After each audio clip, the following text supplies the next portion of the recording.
ओम नमः शिवाय, ओम शिवाय नमः, ओम नमः शिवाय, ओम नमः शिवाय, ओम नमः शिवाय, ओम शिवाय नमः। बोल शंकर भगवान की जय। अब बालक उपमन्यु तपस्या करने लगा पंचाक्षर मंत्र से, बिल्कुल उसी तरह से। एक ही कारण है दोनों प्रसंगों का। वहां गोद की बात है। सुरुचि ने प्रहलाद को पिता की गोद से हटा दिया कि तुम्हें अगर पिता की गोद में बैठना है तो तुम्हें मेरे गर्भ से पैदा होना चाहिए। माता सुनीति ने भी परम पिता की गोद का परामर्श दिया और वह भी तपस्या करने लगा। यहाँ उपमन्यु दूध के लिए आज तपस्या कर रहा है और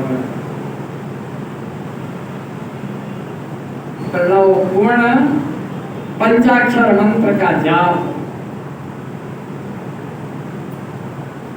और तपस्या करते हुए माता बड़ी प्रसन्न है कि आज बेटा तपस्या कर। उन्होंने पहले तो तपस्या करने से पहले 8 ईंटें एकत्रित की और ईंटों को इस तरीके से लगाया कि एक छोटा सा मंदिर सा बन गया। पार्थिव शिवलिंग बनाया और मिट्टी के ही पार्वती शक्ति स्वरूप बनाई। मिट्टी के गणेश जी छोटे छोटे बनाए, गणेश जी का एक पूरा परिवार बना दिया। तपस्या में धारणा के बाद ध्यान होता है। जब हमारी धारणा हो शिव के प्रति धारणा, इसलिए उन्हें मिट्टी के ही निर्मित करके पूजन करके और अपने तपस्या प्रारंभ करते। अब तपस्या से बड़ी भारी समस्याएं भी पैदा हो जाती हैं। इंद्रासन सबसे पहले हिलता है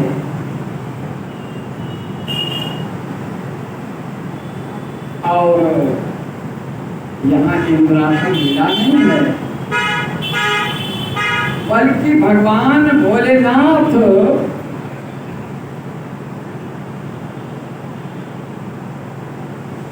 परीक्षा लेने के उद्देश्य से स्वयं इंद्र बन करके आए भगवान भोलेनाथ। और ऐसा क्या हुआ कि उन्हें ये सुझाव भगवान विष्णु ने दिया। भगवान विष्णु ने सुझाव दिया कि भोलेनाथ, आपका भक्त मन्यु जो भी शेष काल में है उसकी परीक्षा लो। अब स्वयं भोलेनाथ इंद्र बन गए और श्वेत ऐरावत पर आरूढ़ होकर के सदाशिव देवता असुर सिद्ध और बड़े बड़े नागों के साथ उपमन्यु के तपोवन में पहुंच गए। ऐरावत दाई सूंड से जवार लेकर शची सहित दिव्य रूपधारी देवराज इंद्र को हवा कर रहे थे। दाई सूंड में श्वेत छत्र लेकर के ऊपर लगाए हुए थे और उमा पार्वती स्वयं यहाँ इंद्राणी बनकर के विराजमान है ऐरावत। भोलेनाथ स्वयं इंद्र बन करके आए उपमन्यु के पास।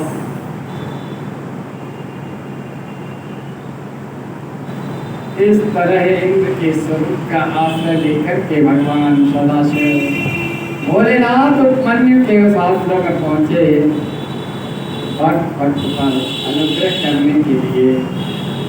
इंद्र रूपधारी परमेश्वर शिव को आया देख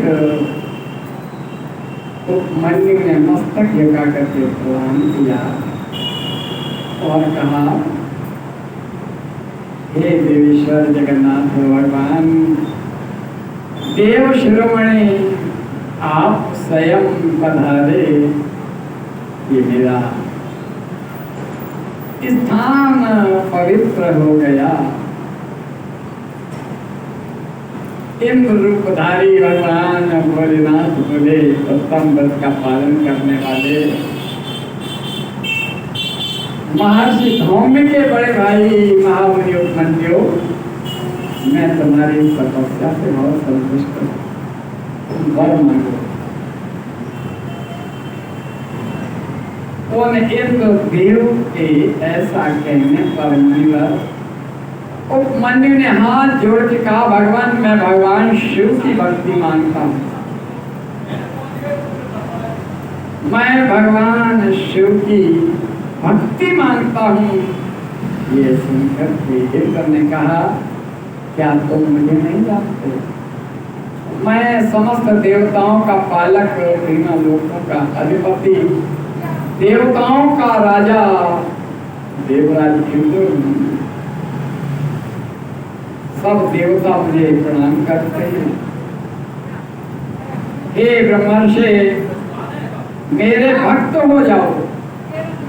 अब ये परीक्षा का एक ऐसा उपक्रम है, भक्त की परीक्षा भगवान ले रहे हैं। इंद्र के रूप में आए हैं, इंद्र के रूप में आए और भक्त ने कह दिया कि मुझे शिव की भक्ति मैं चाहता हूँ। फिर कहा कि अपना इंद्र के रूप में अपना वैभव प्रकट किया और कहा कि तुम मेरी भक्ति करो, तो निर्गुण रुद्र को त्याग दो। अब भगवान स्वयं भोलेनाथ अपने उस विग्रह की, अपने उस स्वरूप की आलोचना करते हुए भक्त से कहते हैं कि छोड़ो तुम, वो पिशाच भाव को प्राप्त हो गया है। देवताओं की पंक्ति से बाहर होकर के ये सुनकर पंचाक्षर मंत्र का जप करते हुए उपमन्यु ने इंद्र को अपने धर्म में विघ्न डालने के लिए आया हुआ जान करके कहा, यद्यपि तुम भगवान शिव की निंदा में तत्पर हो, फिर भी इसी प्रसंग में महादेव की निर्गुणता बताकर स्वयं अपने आप को महत्वपूर्ण मान रहे हो। जानते हो भगवान रुद्र संपूर्ण देवेश्वरों के देव हैं, वे महादेव हैं और त्रिमूर्ति ब्रह्मा विष्णु और महेश में सर्वश्रेष्ठ हैं। वे प्रकृति से परे हैं, ब्रह्मचारी लोग पुनीत सत असत व्यक्त अव्यक्त नित्य एक अनेकों में एक अनेकता में एकता का भाव समझते हैं।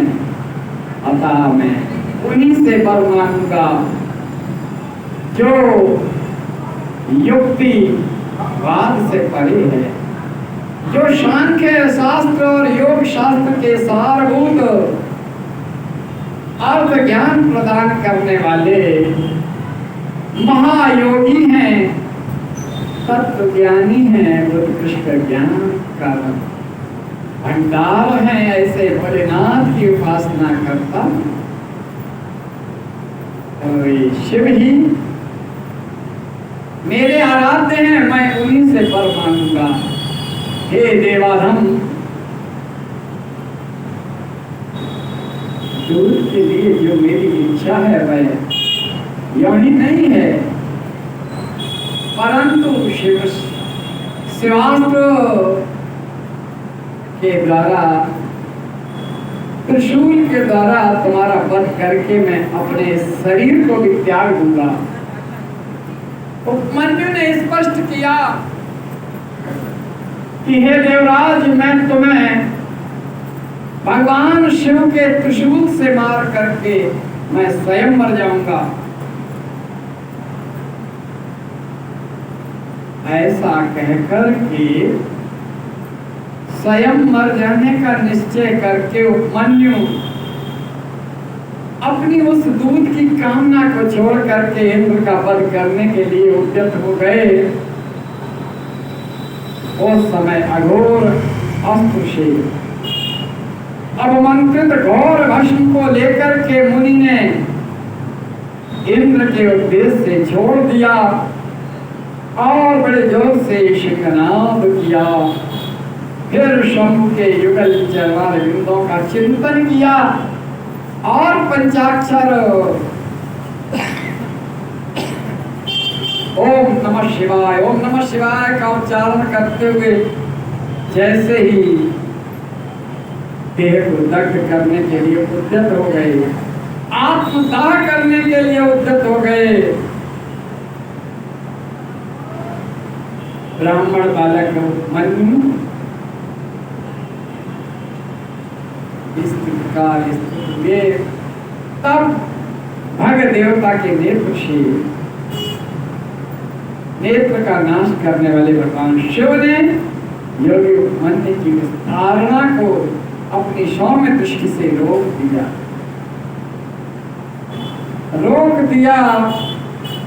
और अधोरास्त्र को नंदीश्वर को शिव वल्लभ नंदी के बीच में ही पकड़। इस प्रकार से अपना वहां ऐरावत है और न इंद्र में बल्कि नंदीश्वर पर आरूढ़ भगवान भोलेनाथ और भगवती उमा विराजमान है। अब अपने वास्तविक रूप में आ गए भोलेनाथ। जब उन्होंने जान लिया कि हाँ आत्मदाह करने की नौबत आ गई है बालक में, केवल परीक्षा के लिए इंद्र का रूप धारण करके आए थे, इंद्र और इंद्राणी का रूप धारण करके आए थे ये सब, और आज परीक्षा में वह साधक प्रसन्न हो गया और हाथ जोड़ करके साष्टांग प्रणाम किया भक्त ने भगवान को। और देवलोक से दुंदुभियां बजने लगी, आकाश से पुष्प वर्षा होने लगी। ब्रह्मा विष्णु इंद्र आदि सभी देवता सभी दिक्पाल प्रसन्न होकर के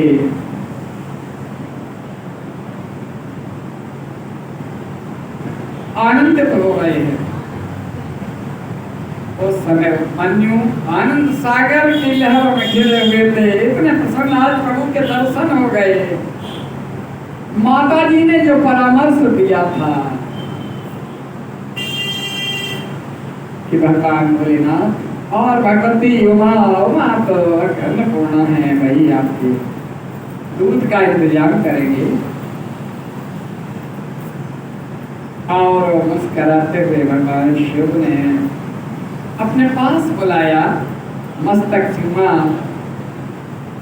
और कहा तुम अपने भाई बंधुओं के साथ सदा इच्छा अनुसार भक्ष्य भोज्य पदार्थों का भोग करो, तुम छूट कर सर्वदा सुखी रहो। तुम्हारे हृदय के प्रति भक्ति, मेरे प्रति तुम्हारी भक्ति सदैव बनी रहे। हे उपमन्यु, ये पार्वती देवी तुम्हारी माता हैं।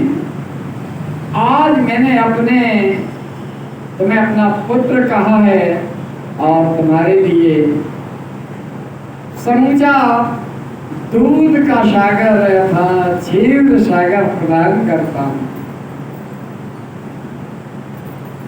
और मधु शहद दही अन्न घी भात और फल आदि का रस का भी समुद्र तुम्हें दे रहा हूँ। ये भोज्य पदार्थों का भंडार है, माता अन्नपूर्णा है। तुम्हें अमरत्व और गणपति का सनातन पद प्रदान करता हूं, यानी अपना पुत्र स्वीकार करता हूं।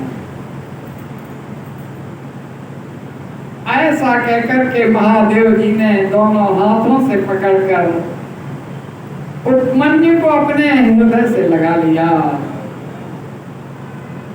और अविनाशी कुमार पद प्रदान किया, अपना पुत्र मान लिया और उनके इस तपोमय तेज को देख करके प्रसन्न चित्त सबने और भी बहुत कुछ दिव्य अस्त्र शस्त्र प्रदान किए। और ये सब कुछ जब प्रश्न हुआ, सारे प्रश्नों का उत्तर मिल गया कि पूर्व जन्म के जन्मांतर के किए हुए साधना की सिद्धियों का प्रतिफल आज दिखाई दे रहा है। ऐसा नहीं है कि हम जो आज कर रहे हैं, जो पहले किया आज भोग रहे हैं, आज जो कर रहे हैं हो रहा है अपने समय पर। हर कर्म का जब समय बीतता जाता है तब उसका प्रतिफल दिखाई देता है। कभी सोचा है जिस समय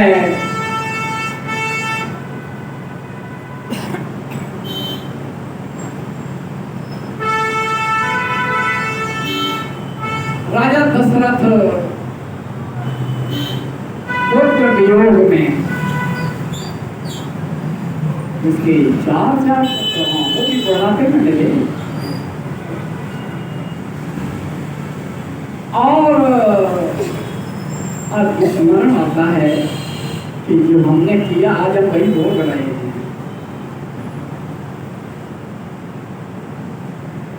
कहा कौशल्य देखो, ये जिस तरह उपमन्यु अपनी पूर्व जन्म की सिद्धियों को, और यहाँ तो घटना तत्काल की है, यानी कुछ वर्षों पहले की है, जन्मांतर की बात नहीं है। जन्मांतर की भी बातें आती हैं सामने। जब ऋषि मुनियों के पास कई एक ऐसे उपाख्यान हैं इन पुराणों में, तो कहते हैं कि साहब ये क्यों हुआ, ये इसलिए हुआ कि तुमने अपने पिछले जन्म में ये किया। आज एकादशी है, उत्तरदायी एकादशी, और यहाँ पर भी वही बात आई। राजा कि कोई संतान नहीं थी, प्रजा दुखी, प्रजा ने अब प्रजा पता लगाने के लिए कोई ऐसे मुनि साधक विज्ञान जो उसका उपाय बताएं। तब लोमस ऋषि ने परामर्श दिया और अपने प्रकार अपने नेत्र बंद किए, ध्यान किया, कहा कि पिछले जन्म में राजा वैश्य थे और जलाशय में जल पीने के लिए गए थे। इतने में गाय आ गई, जल पीने के लिए उसे भगा दिया और यहाँ पर इसीलिए ये पुत्रहीन है। तब उन्होंने आज के श्रावण मास के शुक्ल पक्ष की एकादशी के व्रत का विधान बताया कि ये पुत्रदा है, यानी पिछले जन्म के जो हमारे पाप हैं वह आज प्रस्फुटित होते हैं। यही बात राजा दशरथ को याद आ रही है। कौशल्य किसको? कौशल्य, तुम ये जानती हो मैं धनुर्वेद में शिक्षित हूँ, हो शब्द वेद या लक्ष्य वेद दोनों वेदों में था। उस दिन हमने अपने बाण छोड़ दिया था और गलत जगह लगा, शिकार के लिए गया था।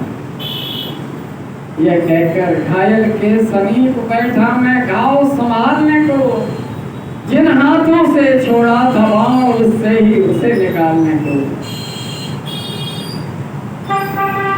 कहकर हा माता हाय पिता, जब घायल ने खोली आंखें तो निश्चय जानो मेरी भी डबडबा उठी डोली आंखें। उस बाण का बदला लेने को आई इस तरह निकल आंखें, रोई मेरी आंखों में आ उस निर्मल की दुर्बल आंखें।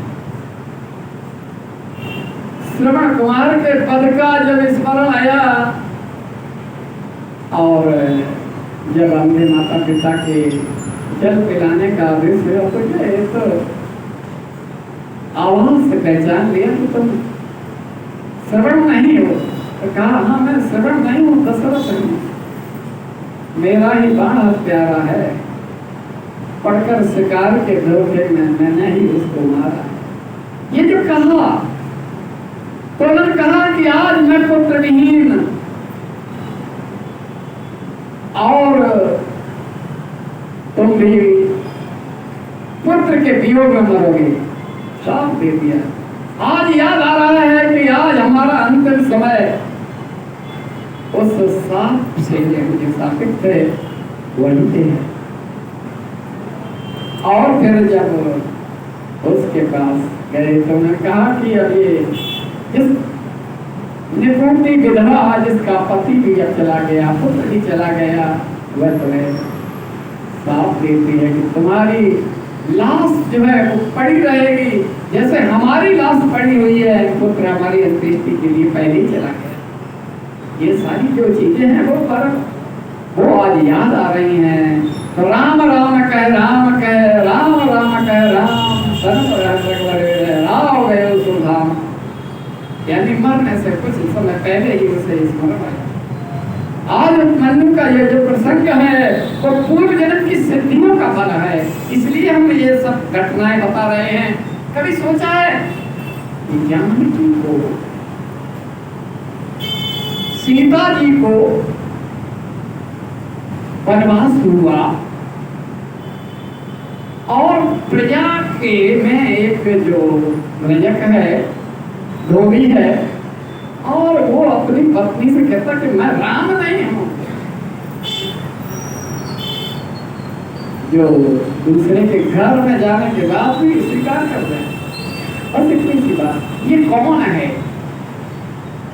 कभी सोचा है? ये भी पूर्व जन्म के संस्कार है। पद्म पुराण में प्रसंग आता है कि जब जानकी सीता जी छोटी थी बचपन में, तो खेल रही थी और तोते थे, तो इन बच्चों ने, लड़कियों ने जो अपनी सहेलियों के साथ खेल रही थी, वो छोटी थी, तो जाकर के एक तोते को पकड़ लिया। पढ़ लेना, ये पद्म पुराण में है, कोई मनगढ़ंत कथा नहीं है। और उसे एक सोने के पिंजरे में बंद कर दिया। जब बंद कर दिया, उसकी तोती जो गर्भवती थी वो उस पिंजरे के पास आकर के बातचीत करती रही। दोनों के बीच में एक जो बाधा थी वो था पिंजरा, पिंजरे में बंद एक उसका स्वामी और बाहर, और वह अपना सिर पटक पटक करके प्राण दे दिए और श्राप दे दिया, जिस तरह मैं पति के वियोग में गर्भवती होते हुए जीवन यापन कर रही हूँ। हाँ, तोते ने अपना सिर पटक पटक करके पिंजरे के अंदर प्राण दे दिए, तब उसने श्राप दिया कि तुम्हें भी गर्भावस्था में ही पति के वियोग को सहना पड़ेगा। ये जो कथानक हैं कई एक आते हैं, और अब ये एक और घटनाक्रम हुआ जिसको मन्यु की बात कर रहे थे। नमः समस्त संसार चक्र भ्रमण हे तवे गौरी कुछ तटद्वंद कुंकमांकित वक्षसे। अब ये उपमन्यु भगवान श्री कृष्ण से मिलन होगा। भगवान शिव के उपासक जिन्होंने तपस्या करके क्षीर सागर और बहुत कुछ प्राप्त किया, और भगवान शंकर की कृपा प्रसाद को प्राप्त होने का प्रसंग सुना दिया, और वायुदेव कहते हैं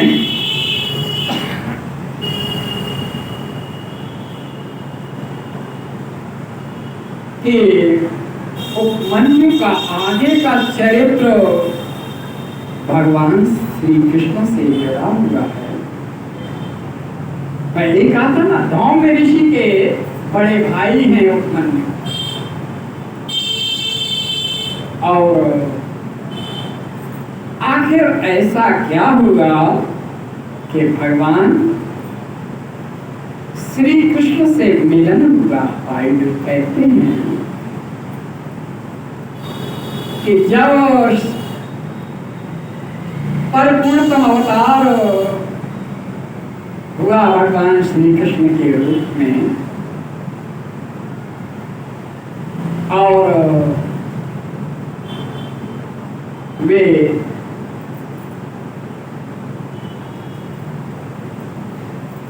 पुत्र प्राप्ति के उद्देश्य से, जो पहले कथानक कहा गया था, भगवान श्री कृष्ण ने स्वयं शिव की आराधना की, और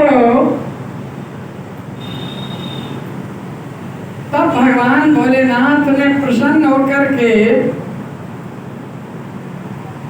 स्वयं शांब के रूप में पुत्र बन करके जन्म लेने का वचन दिया था। भगवान श्री कृष्ण के पुत्र शांब शिव ही हैं, और ऐसे भगवान विष्णु ने जब भगवान शिव की तपस्या की थी, तब भगवान शंकर ने उन्हें सुदर्शन दिया था। अब कहा कि पूर्व जन्म का जो ज्ञान था वो पशुपत अस्त्र का, उसकी साधना का, जिस व्रत का विधान पिछले अध्याय में बताया गया, और भगवान स्वयं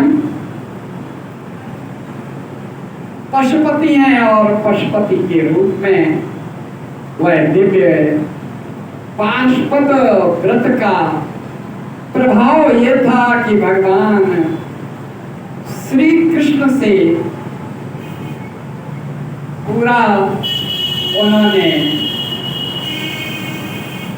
संपर्क कराया। पूर्व काल की बात है, उपमन्यु भगवान शिव की उपासना करने के लिए अपने आसन पर बैठे थे, और भगवान श्री कृष्ण ने कहा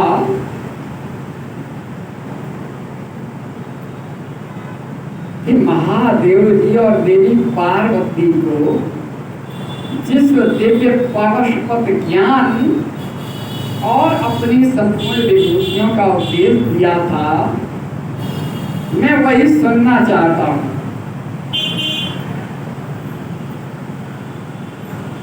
अब वह ज्ञान जो उपमन्यु को है, अब उस ज्ञान के प्राप्ति के लिए भगवान श्री कृष्ण उपमन्यु से निवेदन कर रहे हैं कि हमें वह ज्ञान दो।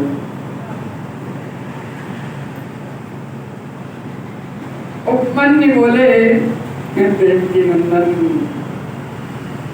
ब्रह्मा जी से लेकर स्थावर पर्यंत जो भी संसार में वशवर्ती चराचर प्राणी हैं, वो आप स्वयं त्रिदेवों में एक महाविष्णु के ही रूप हैं और सदाशिव से ही, उस ज्योतिर्मय सदाशिव से ही त्रिमूर्तियों का प्राकट्य हुआ और आप स्वयं देवेश्वर हैं, परिपूर्णतम हैं और भगवान शिव पशुपति हैं और अपने पशुता अर्थात पशुओं के मल और माया आदि पासों में बांधते हैं। अर्थात भोलेनाथ जिसके मन में पशुता है, पशुता से तात्पर्य कोई अलग से पैदा नहीं होता, हर व्यक्ति अपने आप में देवता है। अपने आचरण से, अपने विचारों से, अपने भावों से, हमने कहा ना सद्भावना और दुर्भावना, सद्वृत्ति और दुर्वृत्ति। जैसे किसी को देखते हैं, अरे साहब वो तो देवता हैं, वो देवताओं की श्रेणी में आ जाते हैं, उनका आचरण, उनकी वृत्ति सब कुछ ऐसी है। और जो कुत्सित विचारों का होता है तो कह लेते हैं अरे वो तो राक्षस है।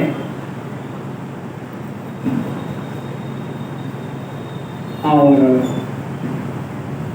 3 श्रेणियां बताई थी और कहा अरे वो तो बहुत अच्छे इंसान हैं, मानो, लेकिन जिसके अंदर अलग तरीके की वृत्ति है उसे कहते हैं ये तो जानवर है, पशु।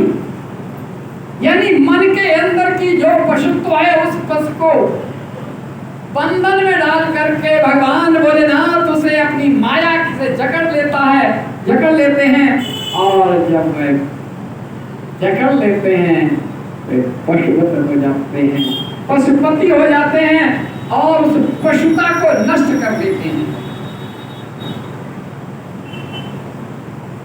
उपमन्यु बताते हैं कि यह है पशुता। बिल्कुल उसी तरह से राक्षसों के से भी प्रसन्न हो जाते हैं और तपस्या की भस्मासुर का प्रसंग सुनाया। भोलेनाथ प्रयास तो उसमें है, लेकिन पशुपति के स्वरूप में है कि अंतःकरण के पशुत्व को बांध करके खींच लेने वाले भगवान भोलेनाथ पशुपति हैं। शिव की आज्ञा से 11 इंद्रियां, 5 कर्मेंद्रियां, 5 ज्ञानेंद्रियां और मन, ये 11 की जो संख्या बताई और उनके भगवान शिव की ही आज्ञा से कुछ भी असंभव नहीं है। हे देवकी नंदन, भगवान शिव को समझने के लिए उनके पशुपत ज्ञान को अर्जित करने के लिए तन्मय होकर के शिव में ही अपने आप को समर्पित कर देने से ही सब कुछ प्राप्त हो जाता है। और स्थावर जंगम जड़ चेतन सब अपने उस प्रभुत्व में आ जाता। इस तरह से भगवान शिव के बारे में उपदेश देते हुए उपमन्यु कहते हैं, श्री कृष्ण महेश्वर परमात्मा शिव की हर तरह से आराधना और उपासना से तुम्हें जिस तरह स्वयं भोलेनाथ ने अवतरित होने का वरदान दिया है शांभव के रूप में, वह उस भगवान की आशुतोष वृत्ति का ही प्रभाव है। अब यहाँ पर फिर उन्होंने भगवान शिव और शिवा यानी शिव और शक्ति के विभूतियों का भी वर्णन किया। भगवान भोलेनाथ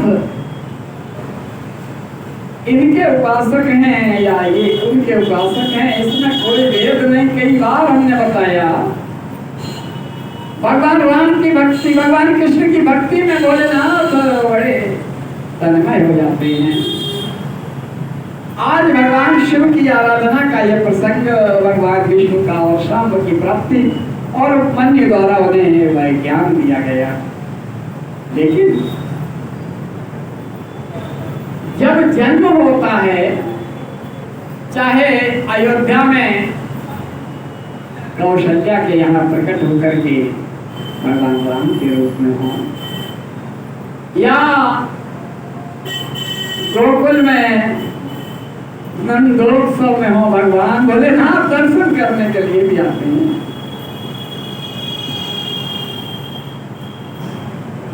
और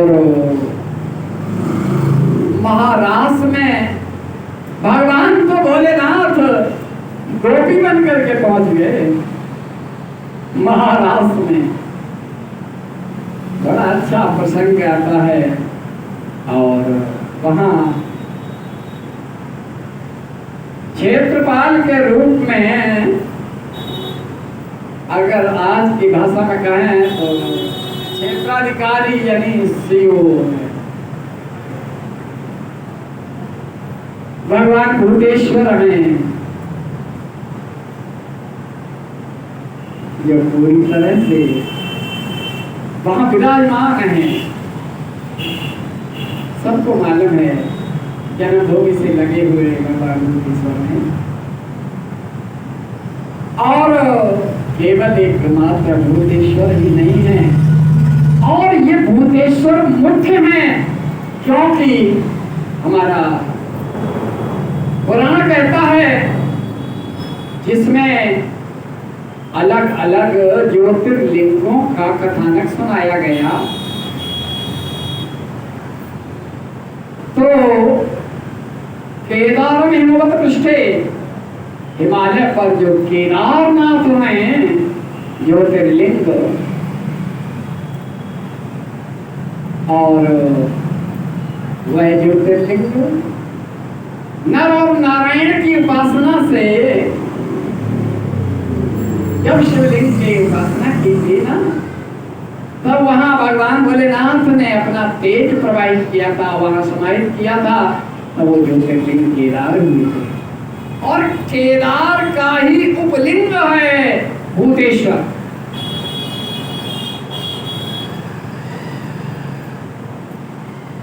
जिन क्षेत्राधिकारी की बात कर रहे हैं ना, मथुरा के क्षेत्राधिकारी, ब्रज के क्षेत्राधिकारी हैं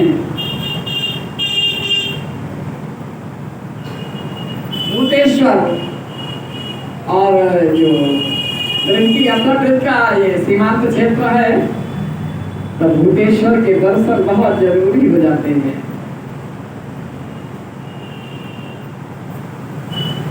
और यमुना के किनारे जब महारास हो रही थी शरद पूर्णिमा की रात में, तो भोलेनाथ वहाँ गोपी के रूप में गए, वहाँ गोपेश्वर के रूप में भगवान भोलेनाथ का वह विग्रह वही भूतेश्वर का ही योगलिंग है।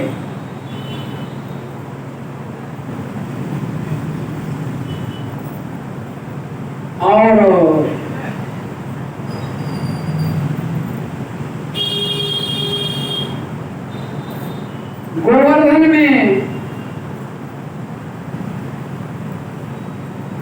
गोवर्धन में फिर एक और उसी भूतेश्वर के तेज का प्रभाव है, और वहां पर चक्रेश्वर हैं, मानसी गंगा के वायव्य कोण पर है चक्रेश्वर। अरे अपनी भाषा में कहना चकलेश्वर।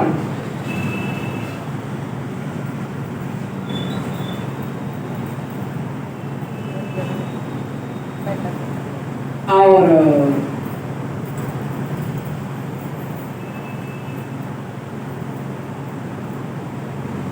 नंदगांव में नंदेश्वर शिवलिंग है, जहां जब राक्षसों का आक्रमण निरंतर भगवान श्री कृष्ण खेल खेल में लीला पुरुषोत्तम है, सबको नष्ट करते थे, लेकिन माता पिता को बड़ा ये था कि बच्चे कहीं फंस न जाए, कोई राक्षस कहीं नष्ट न करे, कोई गड़बड़ ना हो जाए। तो भगवान शिव की आराधना के लिए जहाँ भगवान श्री कृष्ण के बाबा नंद बाबा ने शिवलिंग स्थापित करके जहाँ पूजा की थी, वह शिवलिंग ही नंदेश्वर, जैसे भगवान राम के द्वारा स्थापित रामेश्वर है, तो ये नंदेश्वर है। गोपेश्वर, चक्रेश्वर, नंदेश्वर और उन सब के आधारभूत भूतेश्वर हैं। भूत से तात्पर्य है प्राणियों का कल्याण करने वाले। भूत माने प्राणी है, और भूत ये उपमन्यु के जो उपदेश, अब जब लोग ये कह देते हैं कि किसी भी तरह से प्रश्न होता है कि कौन किनका भक्त है, तो एक दूसरे के भक्त हैं, यहाँ कतई भेद नहीं है। फिर वही रामचरितमानस में स्पष्ट कर दिया गोस्वामी तुलसीदास ने कि शंकर प्रिय मम द्रोही सेवद्रोही मम दास, ते नर करहि कलप भर घोर नरक महवास। ऐसे और कल हमने ये यात्री की बात कही और उसके मूल तत्व तक गए थे, और अभी हमने जिस उपमन्यु के शैशव काल की तपस्या दूर की और उससे हमने जोड़ा था ध्रुव के चरित्र। उत्तानपाद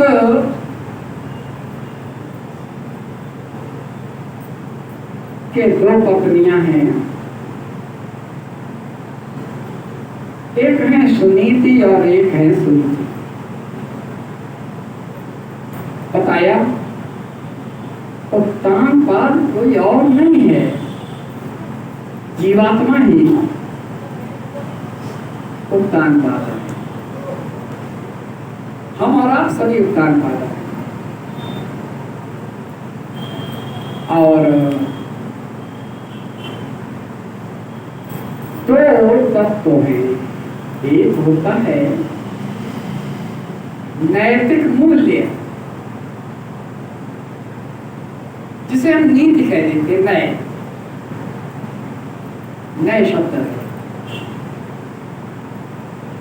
और ये कहते हैं उपनयन, उपनयन का मतलब है कि नीति के नजदीक पहुंचना, नए के साथ पास। तो उपसर्ग लगता है ना, शरीर के योग में लगता है, नए के पास उपनय कहता है, उपनयन। नी में जब अयादि संधि होती है तो नयन शब्द लगता है, नए शब्द लगता है नी से। और नी में एक प्रत्यय होता है तो नीत लगता है, जैसे स्थित और स्थिति, जैसे दृष्ट और दृष्टि, वैसे ही अंतर आता है शब्द में।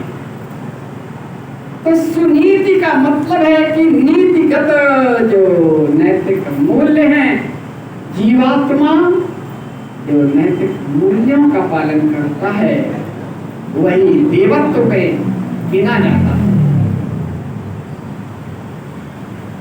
देवता है। लेकिन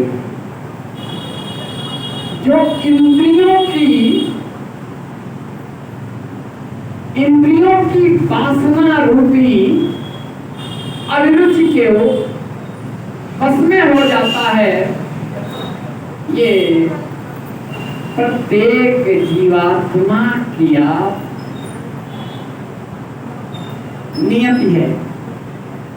हर कोई इंद्रियों से जुड़ा हुआ है, इंद्रियों की अभिलाषा और इंद्रियों की रुचि पर ही निर्भर करता है। रुचि पर आंखें चाहती हैं अच्छा देखें, नाक चाहती है कि हम अच्छा सूंघें, अच्छी गंध सूंघें। तरह तरह के यंत्र लगाए जाते हैं केवल इसलिए कि हमें अच्छा सुगंधी का एहसास हो, हमसे जो जुड़े वह सुगंधी का एहसास करे। नासिका के अभिरुचि के अनुसार वह आंखें देखती हैं अच्छा देखे। तमाम तरह के मोबाइल में सभी देखते रहते हैं, क्या है ये नेत्रों की अभिरुचि है। सिनेमा देख जो जैसा चाहता है वैसा उससे देखता है, सुनता है। कान सुनने का यानी इंद्रियों की अभिरुचि वही सुरुचि है। नैतिक मूल्य और इंद्रियों की वासना अर्थात रुचि।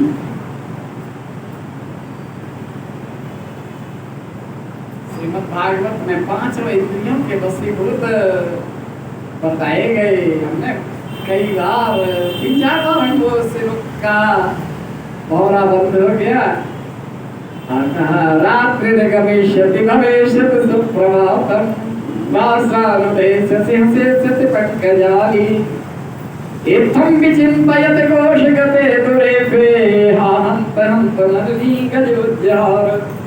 एक इंद्रिय के मारे भौरा मारा जाता है, रुचि है, भौरे की रुचि। कान से बहुत अच्छा संगीत सुनने का शौक, तो बड़े अच्छे संगीत जब बजाते हैं हिरण मग्न हो जाता है, और हिरण जब मग्न हो जाता है तो बेचारा पकड़ा जाता है। हिरण को पकड़ने के लिए कान की अभिरुचि, एक इंद्रिय की अभिरुचि, और मछली पकड़ने वाले स्वाद रस रसना, हाँ कांटा डाल दिया जाता है और बहुत अच्छा कुछ इसमें है, और उसे खाने के लिए जैसे ही पकड़ता है और फंस जाता है। एक एक इंद्रिय की अभिरुचि रुचि, और हम जीवात्मा नैतिक मूल्यों को हाशिए पर कर देते हैं और इंद्रियों की वासना की ओर लग जाते हैं, सुरुचि से स्नेह करते हैं। जिस तरह से अभी उपमन्यु के मामा ने अपने पुत्र को ज्यादा दूध दे दिया, और उपमन्यु को थोड़ा दिया और उसके लिए वो वहां से गया। तो उन्होंने शिव की आराधना तपस्या का विधान बताया। प्रश्न था कि ये बालक कैसे कर सकता है, तो ये बताया जन्मांतर के सिद्धियों का प्रभाव था। यहाँ पर भी जब उपमन्यु ने ध्रुव को गोद में ले लिया तो सूर्य जी ने इसलिए हटा दिया कि तुम्हें तो हमारे गर्भ से जन्म लेना चाहिए। अब यहाँ पर भी माता सुनीति ने वही सन्मार्ग दिखाया जो उपमन्यु को दिखाया। और जब उपमन्यु ने आराधना की, वहां ध्रुव ने आराधना की, कहा कि इस गोद की बजाय तुम्हें परमपिता परमात्मा की गोद में जाना है। परमपिता परमात्मा की गोद और परमपिता परमात्मा की गोद के लिए जो विधान को बताया, ये हमें नीति बताती है। कभी सोचा है कि मानवीय नैतिक मूल्य क्या है, जिसकी हम चर्चा ध्रुव चरित्र और उपमन्यु चरित्र की एक साथ समन्वय करके हम कह रहे हैं। भगवान यहाँ उपमन्यु भगवान शिव की विभूतियां बताते हैं और वहां विष्णु भगवान श्री कृष्ण अर्जुन को श्रीमद् भगवद गीता के 10वें अध्याय में अपनी विभूति बताते हैं। अब शिव की विभूति और उनकी विभूति में कोई भेद नहीं है।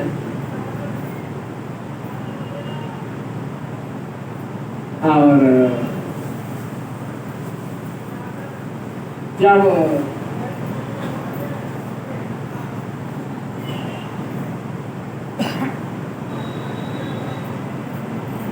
विभूति की बात,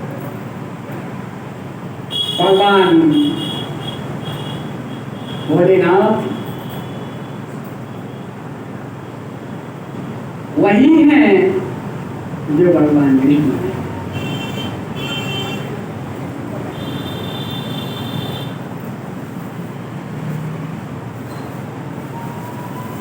ऐसा है ना, ये उपभोग है।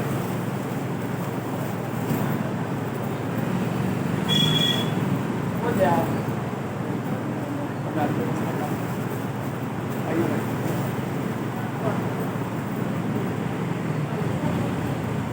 रखिए,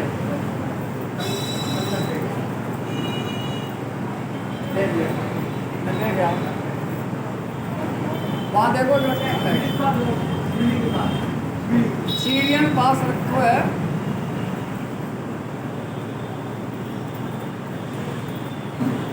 हाँ नहीं, ये नहीं डलिया हो ये व्यवस्थी मैं तुम देख लो, बता दे, दिखाई दे रहे है।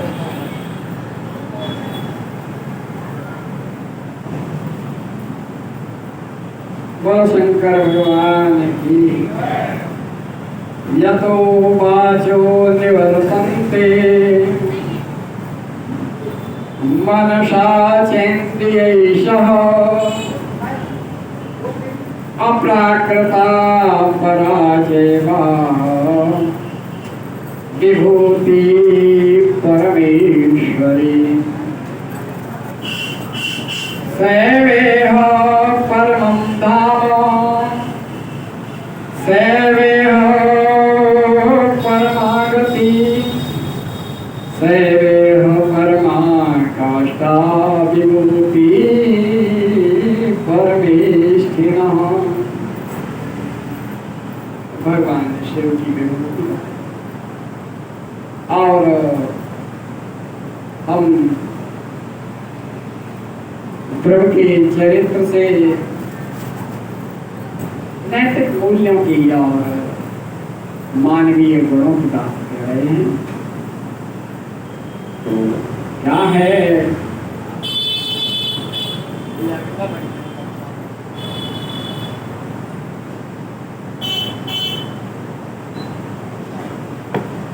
जाम रख।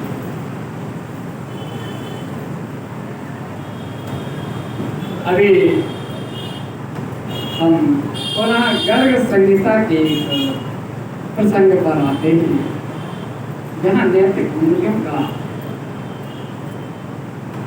मानवीय गुणों का, मानवीय गिरी की बात कही गई। और यहाँ 8 अगस्त तक ये शिव पुराण पर कथा चल रही है और सिर्फ अब 3 दिन शेष हैं, 6, 7 और 8 तारीख। और 11 तारीख से 11 से 21 तक यहाँ बिल्कुल यहाँ के समानांतर सामने इस गली से जाकर के राधा वल्लभ मंदिर में गर्ग संहिता पर कृष्ण कथा होगी। और ये गली है ना, गली से आगे जाकर के हाँ बड़ा राधा वल्लभ मंदिर है, वहीं पे होगा। 11 से 21 तक टाइम यही 2 से 5। तो हम जो बात कह रहे हैं ना, गर्ग संहिता के इस खंड से है। जब कुमार प्रद्युम्न दिग्विजय के लिए गए